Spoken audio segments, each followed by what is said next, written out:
नमस्कार विद्यार्थी मित्रांनो, आज आपण विज्ञान भाग 2 मधला चौथा धडा आहे जो पर्यावरणीय व्यवस्थापन याच्यावर आधारित जो प्रश्न विचारला जातोय, यादव मोलाई पयंगाच्या गोष्टीतून आपणास काय बोध मिळतो।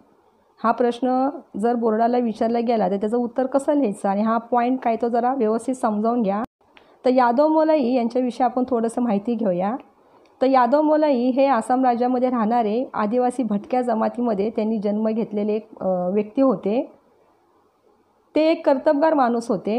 1963ला जन्मलेला मोलाई यादव या वयाच्या 16 वर्षापासून जंगल कामगार म्हणून त्या ठिकाणी ते काम करत होते। गावाजवळच्या वाहणाऱ्या ब्रह्मपुत्रा नदीला महापूर आल्याने तेथील असंख्य साप त्या ठिकाणी मृत्युमुखी पडले। मग यावर उपाययोजना म्हणून काय करावे म्हणून त्यांनी प्रथम त्या ठिकाणी काय केली, बांबूची केवळ 20च रोपटे लावली आणि सन 1979 मध्ये जेव्हा सामाजिक वनीकरण विभागाने त्या ठिकाणातील 200 हेक्टरवर वनीकरणाचा प्रकल्प सुरू केला। कोणी? सामाजिक वनीकरणाने। व याची देखभाल करणारे हे मोलाई हे सुद्धा इतर जंगल कामगारासोबत त्या ठिकाणी ते काम करत होते। मग आता ही योजना थांबल्यावर नंतर सुद्धा हे जे मोलाई आहेत ना, यादव मोलाई यांनी आपले कार्य थांबवलं नाही। त्यांनी आपलं कार्य काय केलं, अविरतपणे सतत सुरू ठेवलं आणि त्यांनी झाडं लावणं, त्या झाडांची देखभाल करणं ही कामं निरंतर चालू ठेवण्याचा त्यांनी प्रयत्न केला।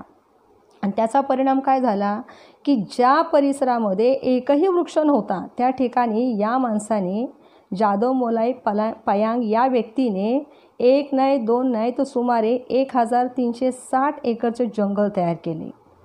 आज आसाममध्ये जोरहाट येथील कोकिलामुख येथे हे जंगल मोलाईच्या 30 वर्षाच्या अथक प्रयत्नातून निर्माण झालेलं आहे आणि त्यांच्या या अतुलनीय कामगिरीबद्दल अर्थात भारत सरकारने त्यांना पद्मश्री या प्रतिष्ठित किताबाने सन्मानित केले, गौरवण्यात केले आणि आज या जंगलाला काय नाव मिळालेलं आहे, त्यांनी लावले म्हणून मोलाई जंगल म्हणून हे जंगल आज ओळखलं जातंय।